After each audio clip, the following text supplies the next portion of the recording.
Save.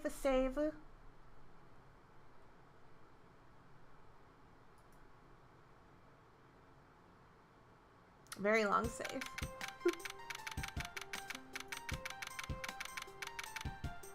March 14th, 4:18 a.m. Prosecutor's building, 12th floor hallway. What is with that prosecutor? I can't believe how rude he was. It was unbelievable. Please maintain your professionalism, detective. What is that? Is that like a basketball over there? It's a ball of some sort. I don't know what it is. I'm gonna find some real solid evidence proving Maggie's innocence. You'll see, sir. We've been kicked out of the crime scene, sir. True. Oh, true. So then what now? Looks like my life's fallen into yet another gigantic ditch. Do not despair, Miss Bird. We can overcome this as well. There are many other places and things we should be looking into anyway. Like, what is that ball right there? Really, sir? For example, this hallway. The linchpin of his argument against Miss Bird is related to the master key. In that case, this hallway is the perfect place to look for more information regarding the mystery surrounding my door. Alright. Let's take a look around. So, oh, dead end over there. Yeah, that's... Whew. He's got a straight up basketball hoop. Oh, look over here! It's, Pain. Okay, also is that something down there? Is Edgeworth always gonna say this, that he's looking in every suspicious looking nook and cranny? Is that our missing file? Isn't that the missing 0 series file, sir? No doubt about it. The bloody letters mark it clear as day. There seems to be a few pages missing. A thief only took what was necessary and left the rest behind. So what are these 0 files about, sir? I guess they've got something worth stealing in them, huh? Not particularly. It's just a collection of court case files. However, cases within these files are not mine. Huh? They belong to the High Prosecutor that used to occupy my current office. I have my reasons, but let's just say I was charged with keeping them as they were. And that means the thief must have also wanted the file for a specific reason, right? It seems so. Only the pages related to that case from 10 years ago are missing. I wonder why anyone would care about such an old case. Are we not taking it with us? Okay. Why is there a basketball here? What is a basketball doing here? That's Mr. Portsman's prized possession, sir. I heard he also plays soccer, dodgeball, and even tennis. Not a single one of those sports is suitable to be played in the hallway. What is a basketball hoop doing here? Well, obviously to play basketball in. Hey, didn't this used to be just outside next to the building a long time ago? So when and why was it moved indoors? I don't remember exactly, but I saw one of the officers drag it up here recently. Drag it? I heard that it wouldn't fit in the elevator, so the poor guy had to bring it himself. All the way up to this 12th floor? Poor guy. Okay, so what is this office? 1203. Hey Maggie, whose room is this again? It's Mr. Portsman's, sir. Okay, so he has the office right next to mine? So he's my new neighbor, I see. I suppose he moved in while I was away overseas? I won't rest until I've inspected every suspicious-looking nook and cranny.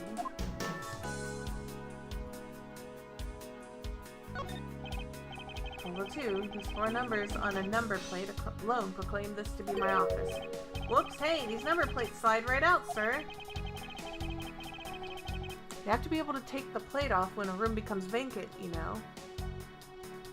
But wouldn't the room number just stay the same? Like, if it had someone's name, I'd understand why it would be removable, but just because someone leaves a room doesn't mean it's suddenly not room number 1202. So, the idea that it can be easily removed is kind of... I don't see any signs of forced entry. And according to the guard, no signs that the lock was picked either, sir. Meaning that the door really was opened with a key. Did you happen to ask if any prints were lifted from the doorknob? Apparently, the doorknob's clean as a whistle. Wiped, as they think. Whoever this thief is, they did a good job of not leaving any clues behind.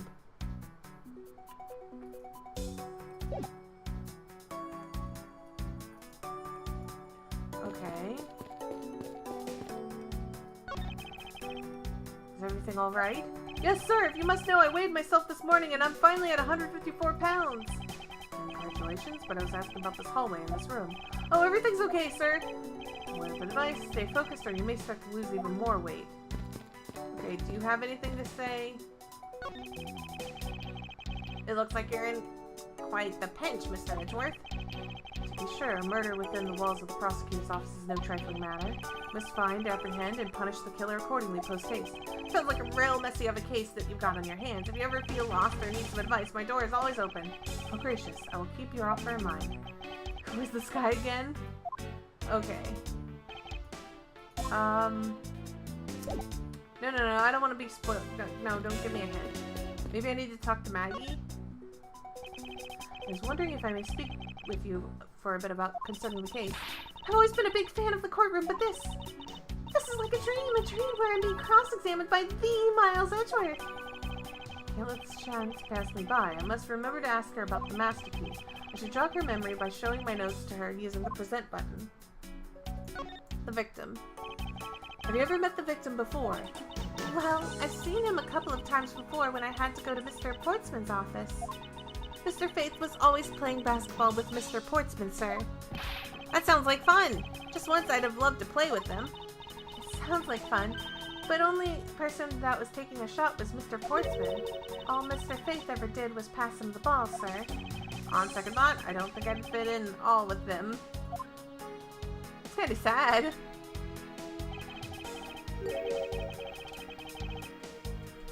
Miss Maggie Bird, correct? I take it that you are an acquaintance of the detective?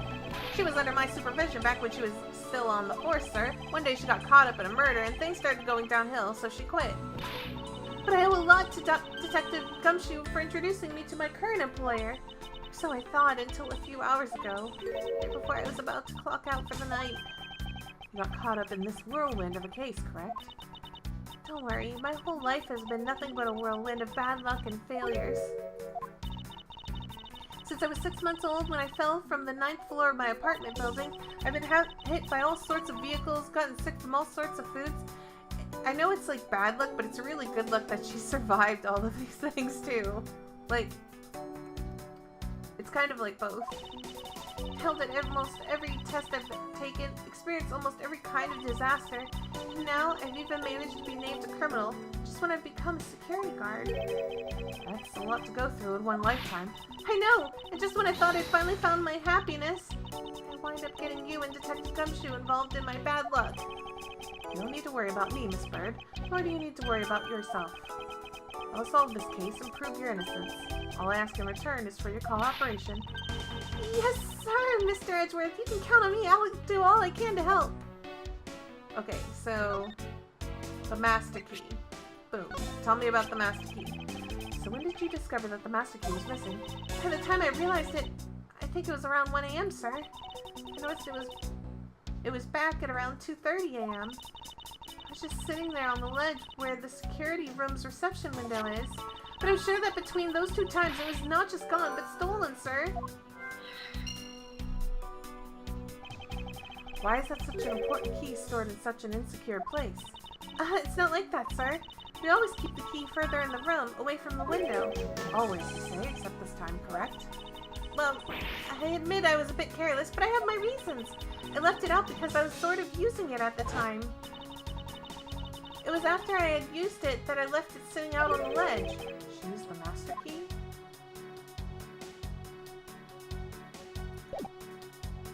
Okay, you used it. Where did you use it? What do you mean by you used the master key? Oh, I had to use it to open the door for this prosecutor who had forgotten his key. Was it for a job? I mean, it's my job as a security guard, right? Ah! What is it? That's right, I just remembered. The prosecutor who forgot his key. It was Mr. Portsman, sir. What? Please tell me more, Miss Bird, quickly. It was around 12 a.m. Mr. Portsman had forgotten his office key, so he came down to security, sir. And that's when you loaned the master key away. No way! It's against regulations to loan the master key out to anyone.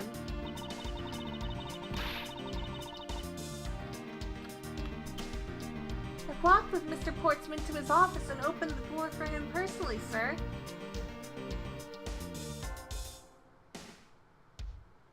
Perhaps he took out the nameplate of Edgeworth's and made it his number, and also maybe moved that basketball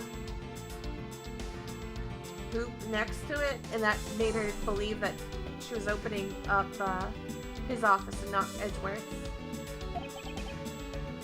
Let's see. And then, what happened after that? Well, he called for me to come close up his office as he was leaving to go home. That was around 1:30 a.m., I think. So, in summary, for the sake of one forgetful prosecutor, you used the master key twice tonight. The key was used to unlock and lock Portsman's office at 12 a.m. to 1:30 a.m. Talk about suspicious. I doubt you can say that you've never left your keys at home, Detective. I think this calls for a thorough examination of Mr. Portsman's door.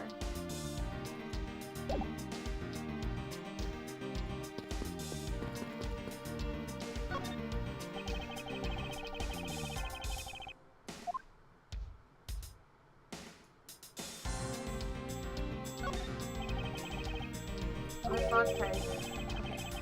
Hey, I bet old credit card trick won't work here, huh, Mr. Edgeworth? This is an office door of a high prosecutor, Detective. These doors would be pretty ineffective if the average cat burglar could get through them. Ah, so I guess only a great cat burglar could get in. That must be who our culprit is. I advise you to return that conclusion where you...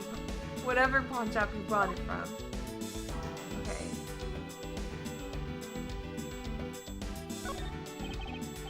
1203. I think that this is Mr. Portsman's office. Yeah, you can't mistake it because of that basketball hoop, sir. Oh, that reminds me, Mr. Portsman had actually wanted room 1202 really badly, but since you were already occupying it, Mr. Edgeworth, we put him next door, sir. So that's why Mr. Portsman was so particular about getting... So why was Mr. Portsman so particular about getting room 1202? I'm not sure, but I bet it's because something like his birthday is December 2nd? Yep, that's gotta be it. I can't think of another reason why, except the stupid files are in my office, you nimrods. I can think of at least 3, but why am I even wasting time thinking about this?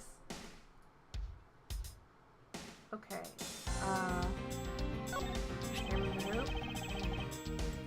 Mr. Portsman's personal basketball hoop. I think we put something like this in the hallway of the prosecutor's office. But you know, it's actually pretty useful, sir. I haven't gotten lost trying to get to your office since it's been here. How long have I had the same office and yet you still managed to get lost?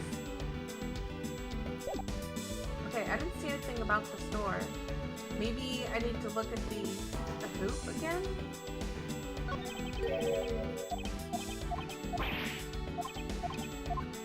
Okay.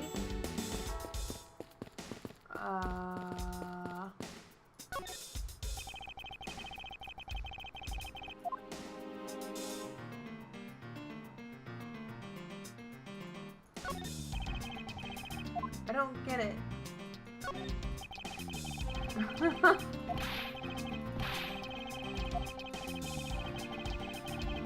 I'm so confused.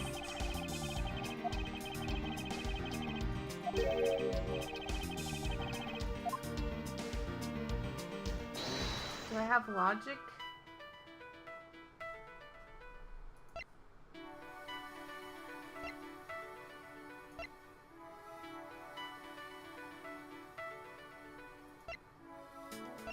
Wait, that doesn't match up with this.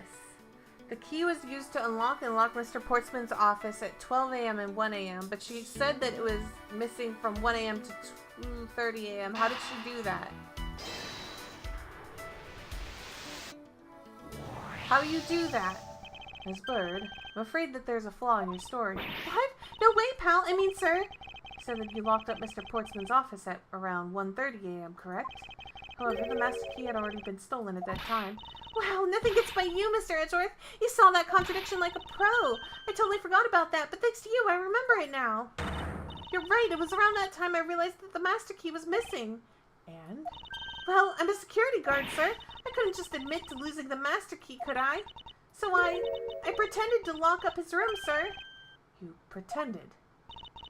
Yeah, I used my house key and made it look like I was locking up, sir. So in actuality, you never did relock the door then. Well, I thought that maybe I could go lock it after I found the key. Come to think of it, I guess the door still hasn't been locked properly.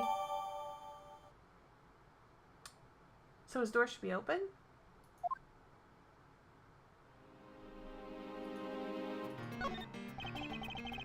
Door is locked tight. Wait. Okay, so that's wrong. Oh, dang. I'm glad I figured that out. Okay, so yeah. It should be locked. It's not locked. Or it should be unlocked, but it is locked. So thusly, this is the contradiction. There's a contradiction here between reality and the evidence. If what Miss Bird has said is true, then why is this door locked tight? Huh? You know, you're right. Miss Bird, are you sure that you didn't relock this door? I am certain of it, sir. I don't think Mr. Portsman noticed it himself, or that I hadn't. Which means what, sir?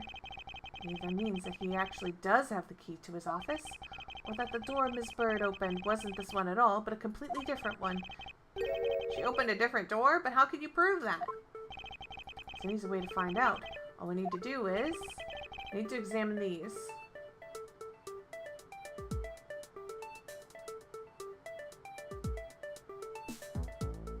Prints on the doorknob?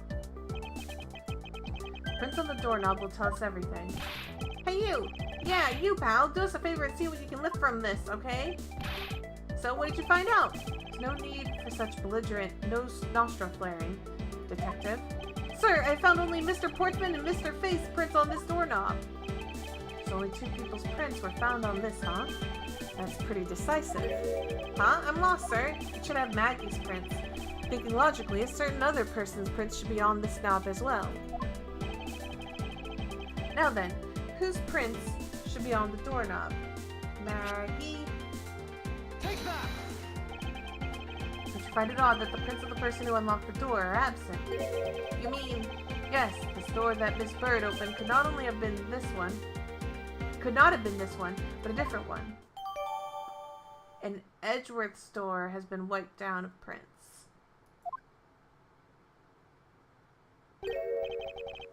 What have we here? Ooh, do you guys see the ground next to the basketball hoop? Ooh, it's been moved. There's also a letter, but I'm pretty sure that's what he wants me to look at first. Is a stupid letter. We'll look at the stupid letter. What is this? Stop yawning. Looks like a scrap of paper. I'll get it, sir. Let's see. Oh, wait. Let's see. Oh, there's something written on it. I would hope so.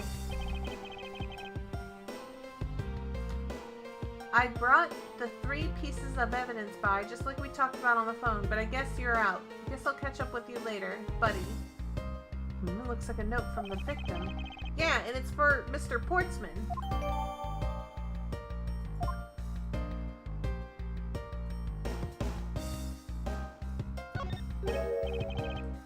What's this? What are you looking at, sir? Oh, hey, how about a game? Okay, detective. I just found the position of this hoop to be a little off. Hey, you're right, sir. I guess it shifted when somebody made a seriously sweet slam dunk. The positioning of the hoop is definitely unnatural. I better take note of this. Yeah, let's take note of that. Ooh, is that all the evidence we need? No more evidence needed. Poking around this hallway has actually paid off quite handsomely. Huh? How so, sir? In a variety of different ways. I think it's time we had a little chat with the real culprit of the case. You know who the killer is? Wow, Mr. Edgeworth! As long as my logic is sound, then yes. The mastermind behind this murder is none other than Mr. Portsman. What? Mr. Portsman? I knew it! That's exactly what my logic senses were telling me too! I suspected it was him from the instant he accused Maggie of being the killer, sir. That is anything but logical. Lady and gentleman, prepare yourselves. Come what may, it's time to knock on Truth's door. March 14th, 5:12 a.m. High Prosecutor's Office, room 1202. Mr. Portsman, I finished processing the bloody letter, sir. All right, let me take a gander at it. Pass it here. Okay, looking good. You there, take good care of this. Whoa! Well, if it isn't Detective Gumshoe. End of the line for you, Mr. Portsman. We've got you now. Call off your dog, Mr. Edgeworth. Is this some kind of joke? It's no joke. We know, Mr. Jock Sportsman, that you are the guilty party of this case. You must be pretty upset getting chased out of your own room. I'd be mad too. So I guess you could stay, if you promise to stay out of our way. You intend to hide your crime under the guise of a prosecutor doing his job. I can see right through the unsightly paper-thin mask you wear upon your cowl. Haha, who would have ever thought it would come to this? Actually, come to think of it, your mentor was Manfred von Karma, right? The legendary prosecutor who never lost a single case for 40 long years. But there was always this incessant chatter about forged evidence with that guy. Really teaches me that I've got to stay on the lookout for false accusations, you know? You're done trying to play mind games with me because they won't work. The only thing you should be using with that mouth of yours is now explaining yourself. Although that too will only dig your hole deeper. Either way, your game is up. Well, aren't we full of ourselves, even though you have yet to prove anything? Alright. Mr. Portsman rebuttal. Let's carefully keep an eye on something that breaks logic here. I have no idea what sort of harebrained idea you have in mind, but there's a mountain of evidence that points away from me being the culprit. Besides, how, may I ask, do you propose that I unlock your door and get in here? Look, I feel bad about doing this to you, but I got work to do, so we're down here. Okay, so his second to last statement is the one that we need to deal with. Sorry, but we're not finished yet. Boy, you're stubborn. I suppose you're basing your accusations on something? I'll show you what I'm basing my accusation on, with evidence.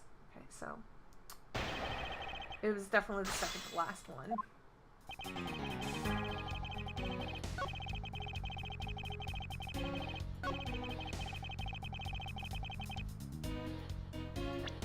The master key. Objection!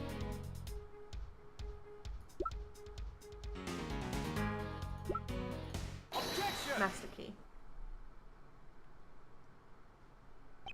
I believe you were able to open my office door with the master key, no less.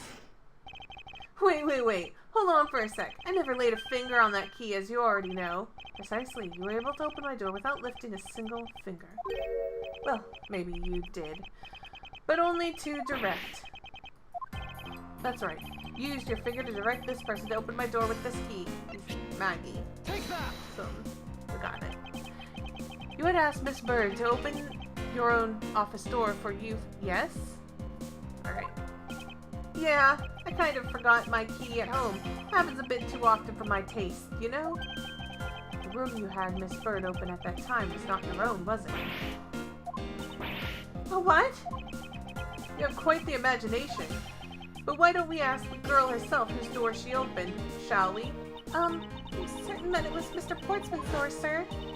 I checked the number plate to make sure I was opening the right door, sir. See, Miss Bird backs up my story. Yet, what if you had misled her to fool her into thinking what you wanted? Huh, and how do you suppose I did that? By switching the number plates on our doors, for example. But that's right, they do slide off pretty easily. Furthermore, you used one other thing to give a very strong impression. That the door she was opening was yours and not, in fact, mine. The hoop. The basketball hoop. Take that! Easy. What? The basketball hoop, sir? It's quite a peculiar fixture in any hallway, let alone a hallway in this building, which is why it left an unusually strong impression on you. It's an object perfectly suited to sit outside the office of a peculiar prosecutor. Gwa! That's very true, sir.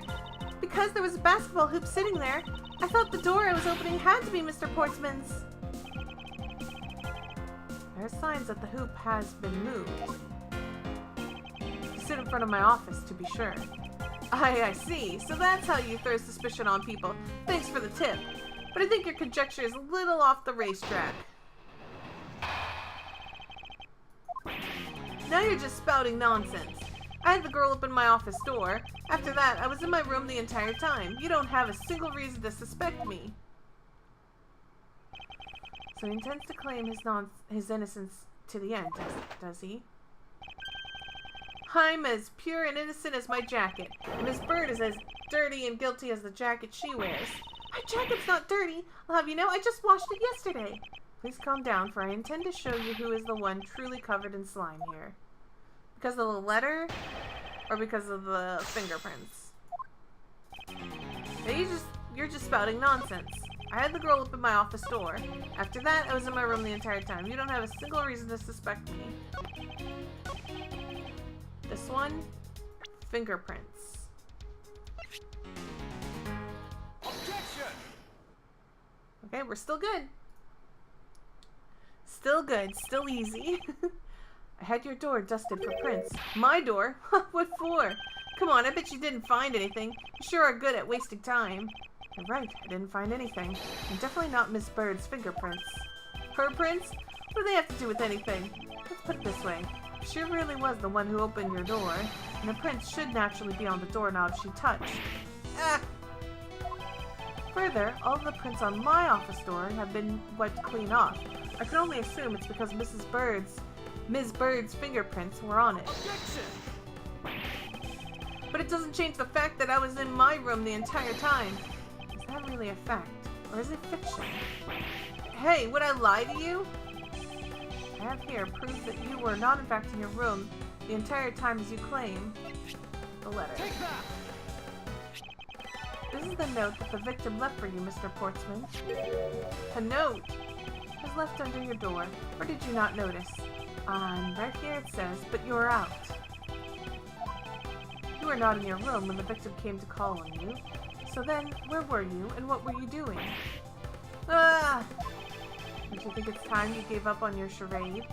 I know you stole into my office with the intent of stealing something from me, and Detective Faith found you out. Possibly because he heard sounds coming from a room whose occupant was on leave. Mr. Portsman, you killed Mr. Faith to silence him. And I had the misfortune to return when I did. You had to threaten me as you escaped. As I said when you had the gun to my back, no one gets away with committing murder in my office.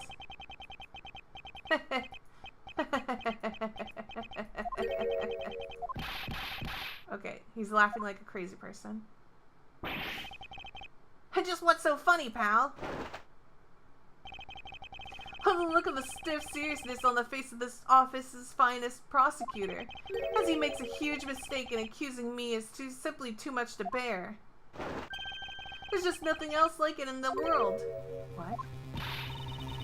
Mr. Edgeworth just explained it all and he backed it up. You're the murderer! Stop trying to act slippery and just admit to the crime already. And as I said earlier, it's all so circumstantial, so full of conjecture. You say that you checked on my doorknob for prints? Well, I can readily confess that I wiped the doorknob down well. I'm a little obsessive-compulsive, you see. I didn't want to touch a doorknob that you had touched, which is why I wiped the knob down as soon as I could after you opened the door. After that, it makes perfect sense that only Jim's and my own prints were there. You just messed that up? You just made that up just now, didn't you? Furthermore, as for the note Jim left for me, do you know exactly when that was? For all we know, he could have left it there before I arrived at the office. Like, early evening, for example. Are you saying you failed to notice a note in your doorway? Hey, even geniuses fail at times. I was probably too preoccupied by work-related matters, although that's no excuse. That's just a flat-out lie. There's no way you didn't notice a note that size. But you can't prove that, can you?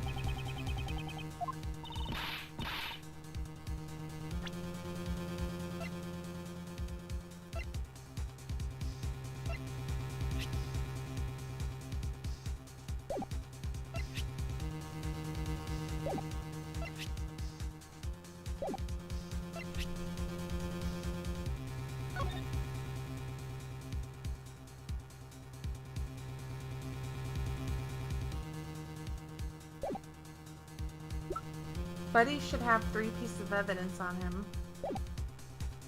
Maybe that will be the thing I need. Say something, Mr. Edgeworth! Back me up here! Portsman makes a good point. I can't prove that he didn't simply overlook it. Besides, I have an airtight alibi. Airtight, you say? I only realized that I just had one just now as we were talking. I guess it would have been better for all of us if I had told you sooner. Memory serves, you came back to this office at around 2 a.m., correct? And it was then that you had that unfortunate confrontation at gunpoint with the culprit. But at exactly that time, I was down in criminal affairs. Ask around. I'm sure the other detectives will corroborate my story. It's the perfect alibi. Yeah, but I don't think the second person was you. The second person was someone else. For some reason, you threw the damn gun on the ground and left it there. Probably so that way you could, like, leave the murder weapon in my office. So you're the one who made like a real mess of the evidence, whereas the other person who was in there was a bit more clean about it, I'm guessing.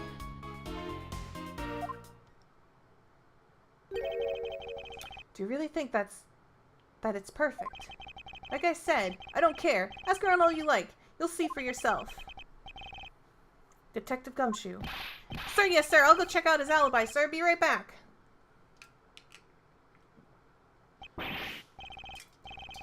Mr. Edgeworth, sir, I think we're in trouble. It's just like Mr. Portsman said. The guys down in criminal affairs said they saw him at around 2 a.m. You see? All the evidence points to him being the culprit, so there must be a contradictory point in his alibi somewhere.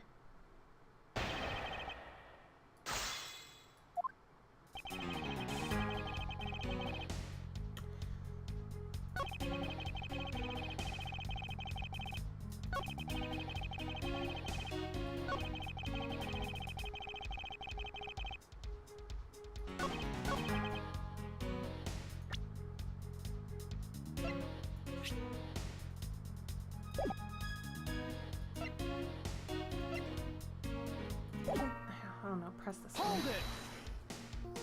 Press that one. Is that you say, however? Yes, however, you're the only one who claims to have bumped into the culprit. So tell me, did you see the person's face? Was it me who you saw? It was pitch black, so I couldn't actually see. Objection! Oh, come now. I'm sure you saw something. Try a little harder, why don't you? I'm beginning to feel like I'm the one being interrogated here. Oh well, it doesn't matter if you remember or not. It only matters that you ran into the culprit. Yeah, but how do I prove that it wasn't? Hold it! I don't know. Question his perfect alibi?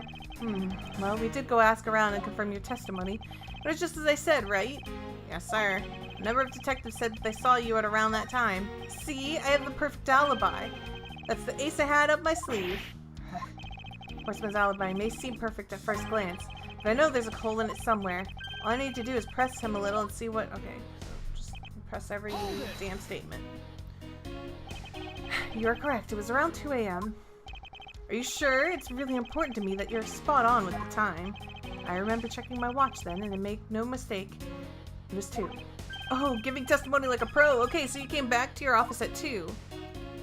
I already pressed him on that one. Press that one. Is this one of those ones where you have to press everything to find out that you can't press him? Because I'm thinking that's what this is. So you paid the Criminal Affairs Department a visit. Yup, right after I left the prosecutor's building, I headed straight for the precinct. Impossible. He actually does have a perfect alibi. What's wrong? Why the sudden sullen look on your face? Can't you say anything back, Mr. Edgeworth? It's not the same guy, I don't think. I think we've reached the end of the line and it's time to get off this crazy train. You there.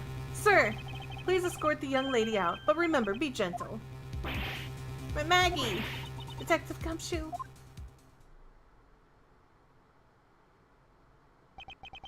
Is there nothing I can do? There must be a way to turn this situation around.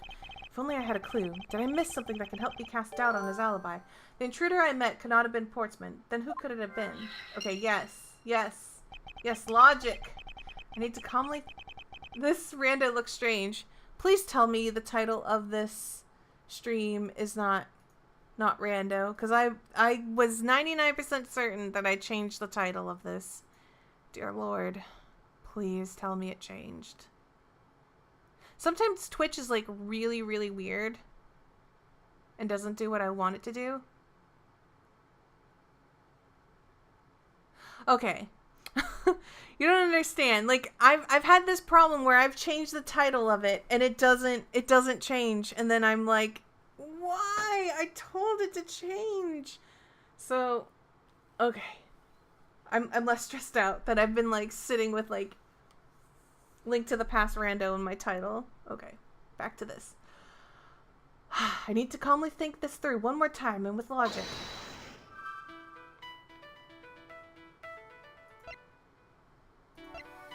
Okay. Those two go together?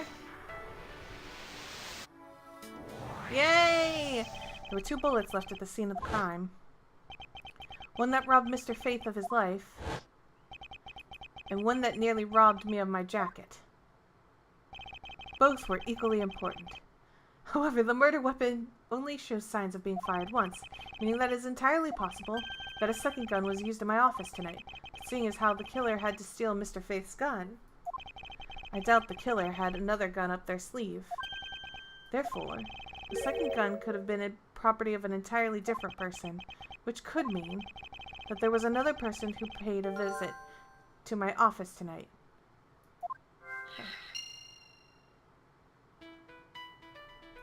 Files in disarray. So, the culprit rearranged my files twice, once before and once after the murder. Why? Maybe the victim and his killer weren't the only visitors to my office tonight.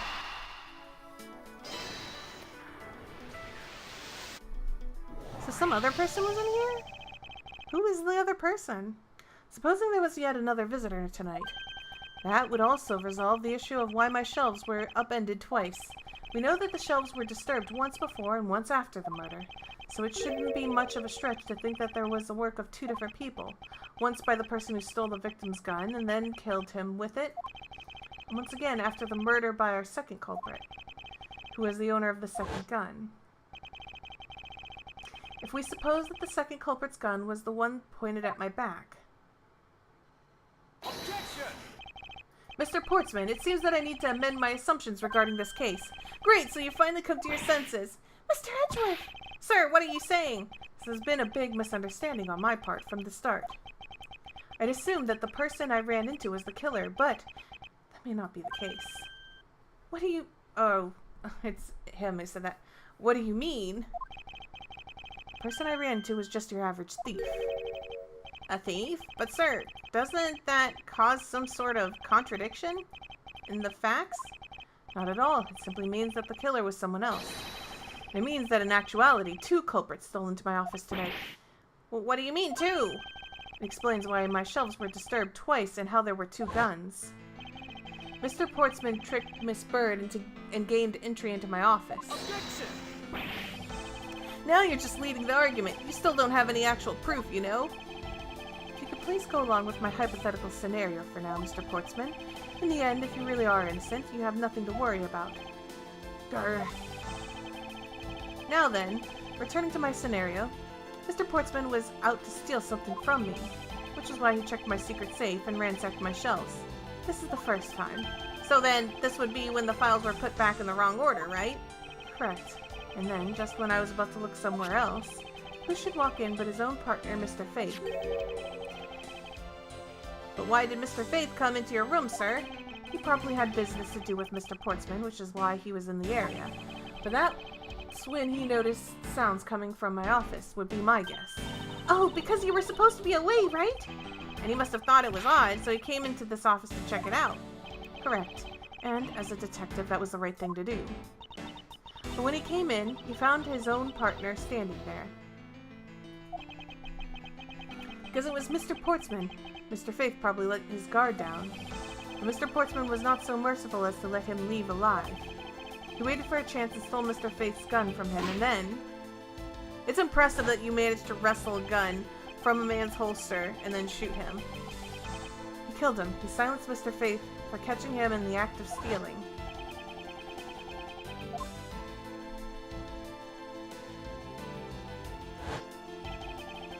This was the moment in which the first shot was fired, the one that landed in my files. Following that, Mr. Portsman wiped the gun down and left it behind as he made his exit.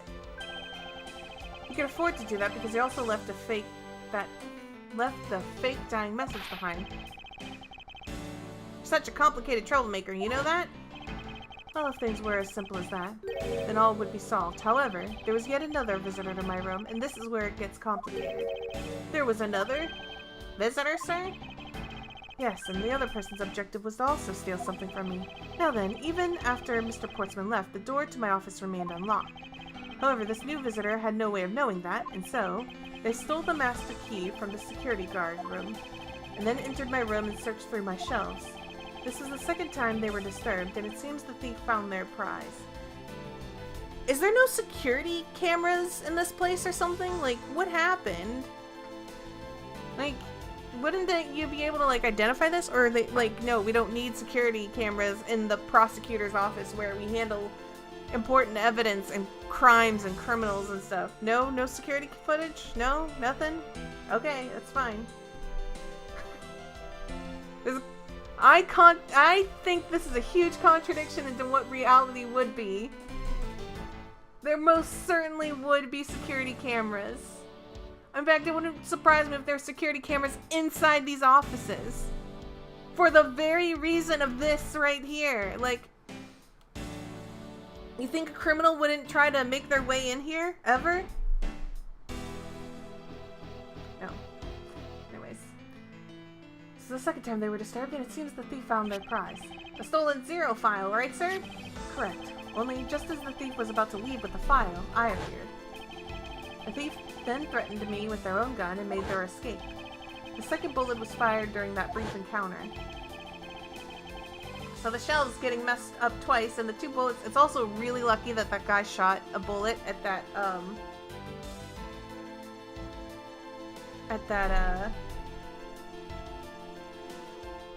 what do you even call it? That framed coat? Who frames a coat? Anyways, Edgeworth, you're weird. Anyways, it's really lucky that guy fired a bullet there, because otherwise we wouldn't have been able to really crack this open too well. So the shelves getting messed up twice and the 2 bullets is all because 2 different people were doing those things at 2 different times. Precisely. So now do you see, Mr. Portsman? The person I met was just a thief, and was not, in fact, Mr. Faith's killer. Your alibi for the time frame in which I ran into the other person is now irrelevant, because we now know that the murder took place during the first culprit's visit.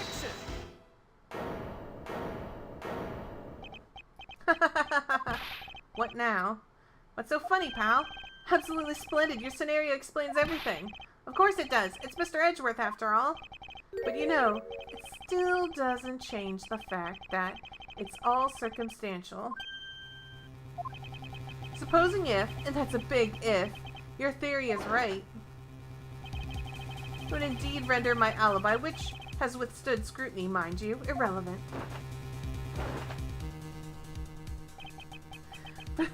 But there's still one defining point of your argument for which you have no evidence.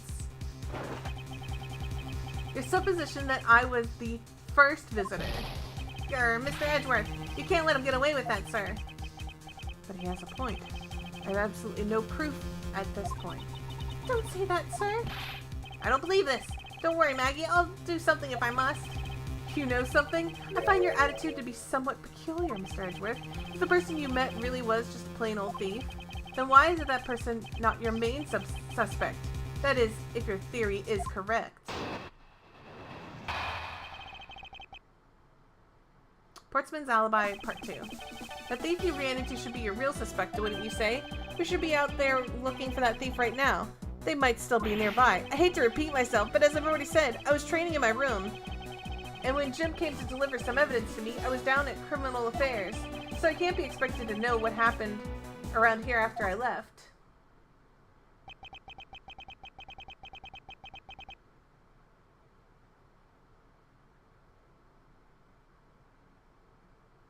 But you had Maggie lock your door, and it was never locked. Your door's not locked right now. Like, isn't that enough? I guess it's not enough. I don't know. So you think we should be out there looking for the thief? Of course! Now's the time to be wasting on some dead-end discussions. I don't think it's at all dead-ended. I find your alibi to be fascinating. Let's continue where we left off, shall we? I know he's lying. I know he was here and that at the scene of the crime. I just have to find a way to prove it.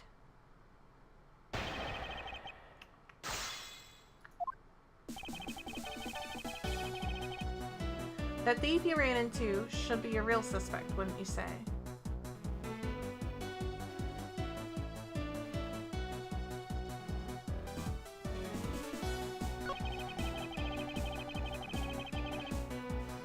We should be out there looking for that thief right now. They might still be nearby. I hate to repeat myself, but as I've already said, I was training in my room. And when Jim came to deliver some evidence to me, I was at Criminal Affairs.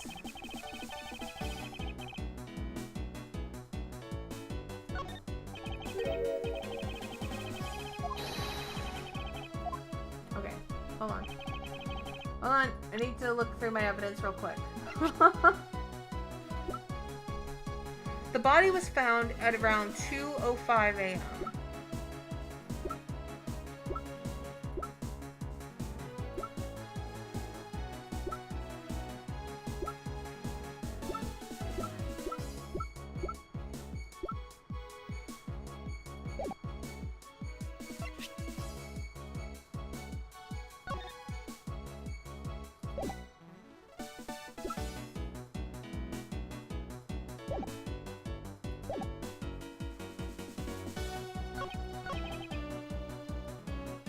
I don't know. Let's see if we can get some training. I don't know what the training thing is. We'll figure it out. According to Mr. Fate's note. Hold on, I thought we already cleared that up. Didn't we say that Jim left that note for me in the early evening? If you have proof that he left it at a different time, say just before he was murdered. I don't have any, no. You see, so I insist again that I was in my office the entire time.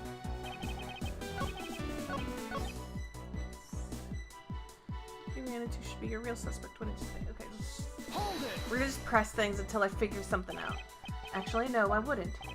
Well, why not? It's elementary. The dying message, of course. Mr. Fate's killer was very clearly left those letters on the spines of those files. Oh! Genius. It was after that they were on there that the thief stole one of them. You mean the zero files, right? That's how we also know that the letters themselves were set up, and not for Mr. Fate. If the thief was the killer, do you think they would try to undermine themselves? Ugh! Or maybe the killer just didn't think of that either. Yes, that must be it. Maybe it just maybe.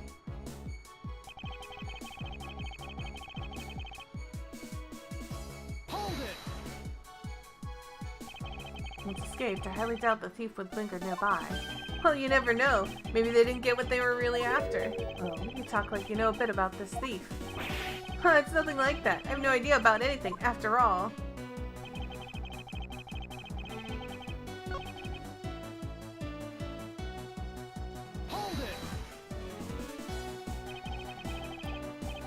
Why didn't you go there with Mr. Fate? That's because he said he was tired and was going to take a quick nap.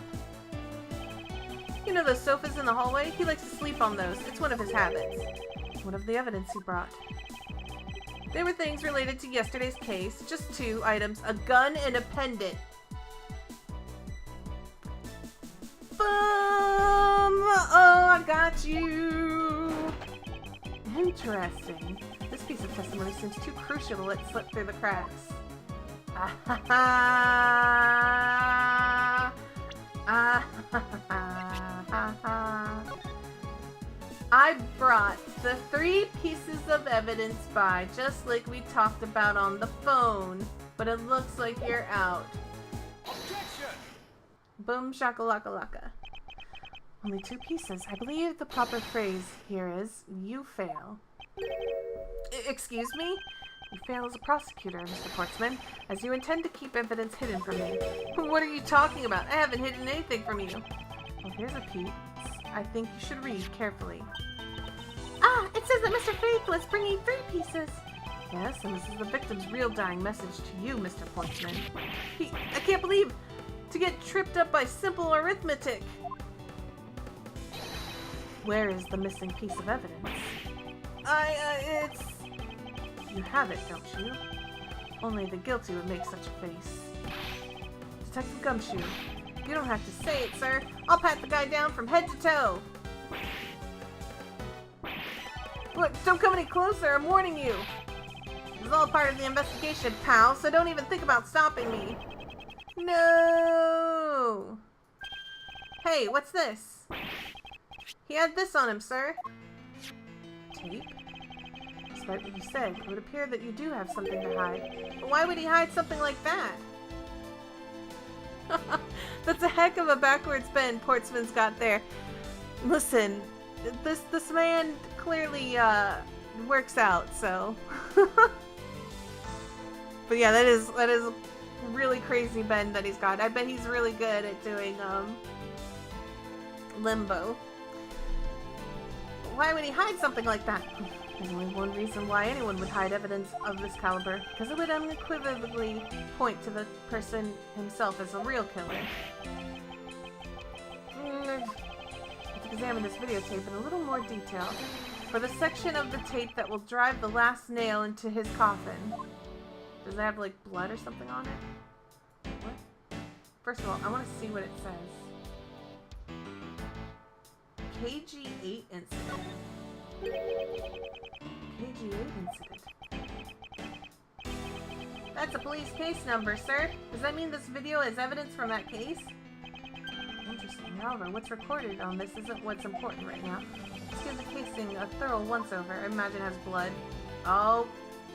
Well, what do you know? There's a little bloody blue. Ah, that's blood, isn't it? Yes, and I believe this is what the good prosecutor was trying to hide from us. This blood is still fresh. You mean this might be Detective Faith's blood? No, no! You got it all wrong! No amount of denial can save you. We have but to run a blood test to find the truth. You told us that you had received evidence from the victim earlier. Now you will tell us when and how did the victim's blood find its way onto this video. Yeah, it's totally suspicious! Was it at the moment of his death? Did Detective Faith have this videotape on his personage when you killed him? You know very well that there's no way to prove that. Not even if we were to examine this tape for fingerprints. Gah! I had to take a guess. I'd say that the only ones on here would belong to the murderous you and Mr. Faith. No, impossible.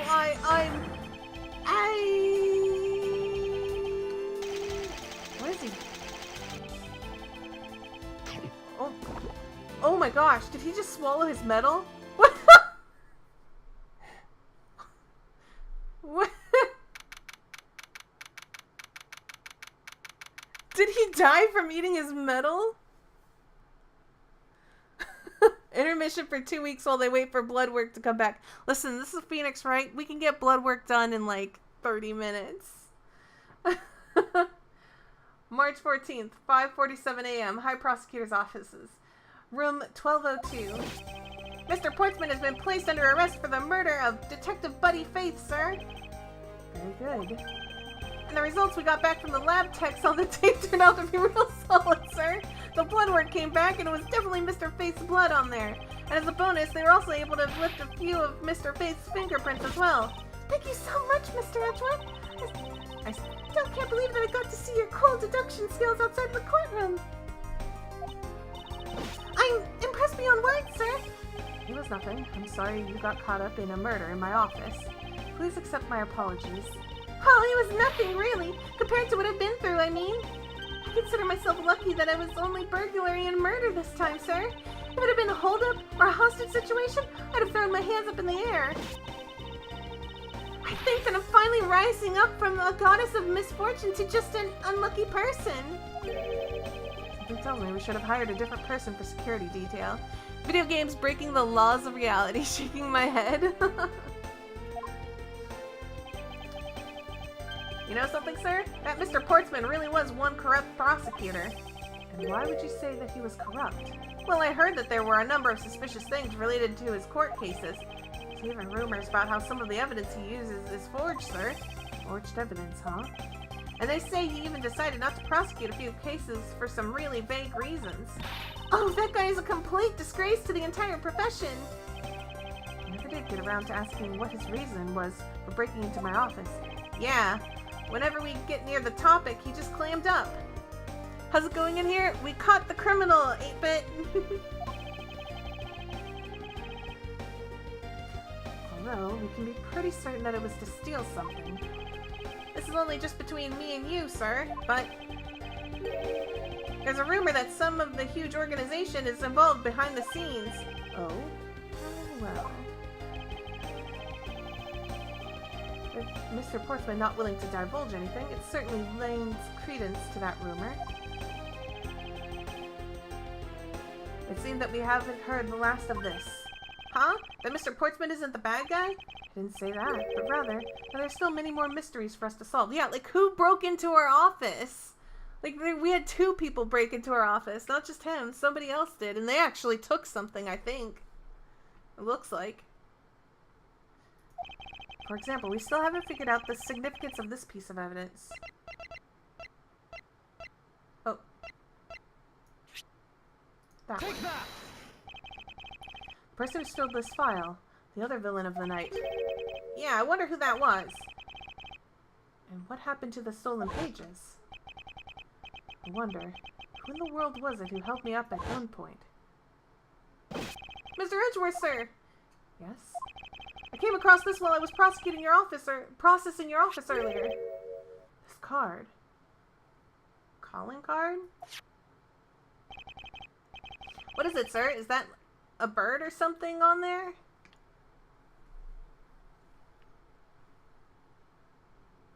I see wings, 2 wings. And then I don't know what the bottom part is. Circle and 3 talons. It's a phoenix! Gasp. It's not just any bird. It is the mark of a raven. A 3-legged raven. Oh, a raven. Even you should know what that is, detective. Oh, it's about that thing, isn't it? That great thief everyone's talking about? Yes, it's a mark of the great thief.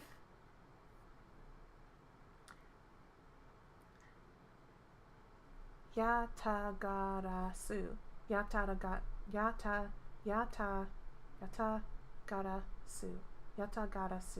Yatagarasu. Under the mark of the legendary bird, the Yatagarasu is a noble to the end, a modern Robin Hood. Labeled mysterious and phantom-like, the Yatagarasu appears and vanishes at will. We don't know much about the thief's ultimate goal, we do know the targets. A usually decent persona. It's true. Oh, you know what? You're right. Now that I think about it, that persona always has like some sort of like necklace, and which usually has like little 3 talon things on it.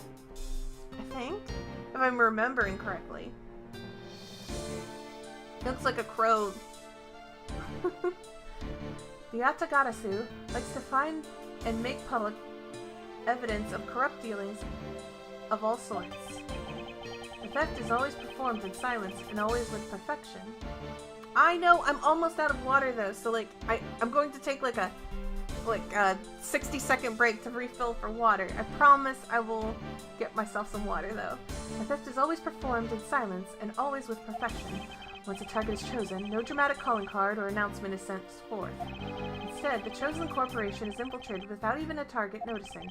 Some days later, the evidence that is found is sent out to the mass media. Along with this single card, although it has been a while since the Yatagarasu last appeared. Hey, Mr. Edgeworth! Looks like something's written on the back. What? Let me see. It's a location of where the thief put the stolen files. So the person who stole the contents of the file was the Yatagarasu? Yatagarasu. Organization. Quite a few key words are popping in this mystery. The murder in my office. Return of the great thief Yatagarasu. Looking back, can't say I didn't see these events coming. For they were heralded by the incidents that began to occur 2 days ago. We're doing a flashback. Flashback case. Flashback case. The end. A brand new episode has been added. Turnabout Airlines. Okay, hold on.